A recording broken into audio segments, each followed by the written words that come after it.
রাজ্য ও কেন্দ্রের ডিএ ব্যবধান ৪২%। এপ্রিলের বিজ্ঞপ্তি নিয়ে বাড়ছে ক্ষোভ। Hi everyone, welcome back to my channel আঞ্জনার ব্যঞ্জনা। বন্ধুরা, তোমাদের সকলকে আমার এই ছোট্ট ইউটিউব চ্যানেলে স্বাগত জানাই।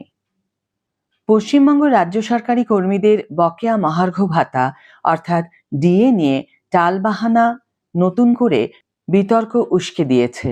কনফেডারেশন অফ স্টেট গভর্নমেন্ট এমপ্লয়িজের সাধারণ সম্পাদক মলয় মুখোপাধ্যায় সরকারের এই দীর্ঘসূত্রিতার বিরুদ্ধে তীব্র ক্ষোভ প্রকাশ করেছেন।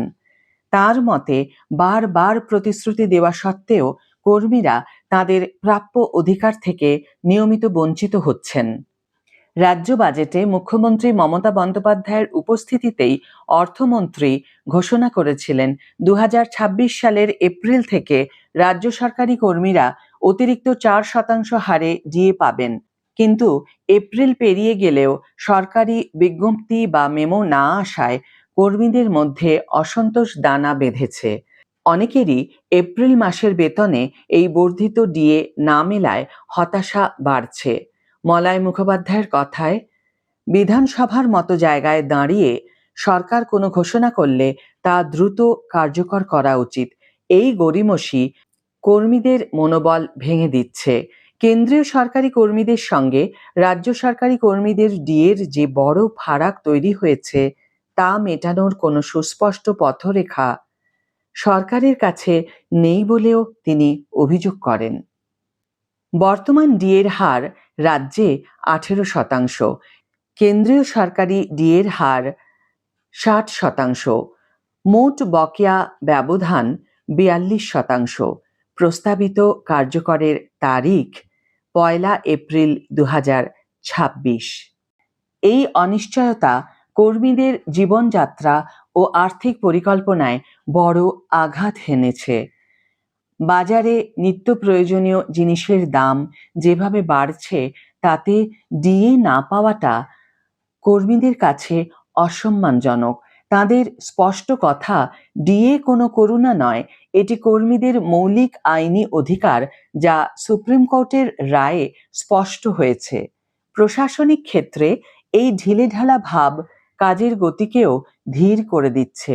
মলয় মুখোপাধ্যায় এই পরিস্থিতিকে দুঃখজনক এবং লজ্জাজনক আখ্যা দিয়েছেন। খোদ মুখ্যমন্ত্রীর উপস্থিতিতে অর্থমন্ত্রীর করা প্রতিশ্রুতি যখন সময় মতো রক্ষিত হয় না, তখন প্রশাসনের সদিচ্ছা নিয়ে কর্মীদের মনে বড়সড় প্রশ্ন ওঠে। কেন্দ্র যেখানে 8ম বেতন কমিশনের দোরগোড়ায়, সেখানে পশ্চিমবঙ্গের কর্মীরা 6ষ্ঠ বেতন কমিশনের বকেয়া নিয়ে লড়ছেন এবং 7ম বেতন কমিশনের দাবি তুলছেন। শুধু তাই নয়, 4% ডিএ বাড়ার কথা ঘোষণা করা সত্ত্বেও সে সম্বন্ধে কোনো বিজ্ঞপ্তি এখনো পর্যন্ত রাজ্য সরকারের তরফ থেকে আসেনি, যা দেখে অন্তত রাজ্য সরকারি কর্মীরা কিছুটা হলেও স্বস্তি পেতে পারতেন। তাই তাদের এই অভিযোগ, দুঃখ, কষ্ট সবকিছু। আজকের ভিডিও এখানেই শেষ করছি বন্ধুরা। ভিডিওটি যদি কার্যকর বলে মনে হয়ে থাকে তাহলে অবশ্যই একটি ছোট্ট করে লাইক দিও, শেয়ার করো বন্ধুদের সাথে, কমেন্ট করে জানিও তোমাদের মতামত। যারা এখনো আমার চ্যানেলটিকে সাবস্ক্রাইব করোনি তারা অবশ্যই চ্যানেলটিকে সাবস্ক্রাইব করে আমার পাশে থেকো, আর যারা অলরেডি সাবস্ক্রাইব করে দিয়েছো তাদের জন্য আমার অনেক ভালোবাসা এবং অনেক ধন্যবাদ।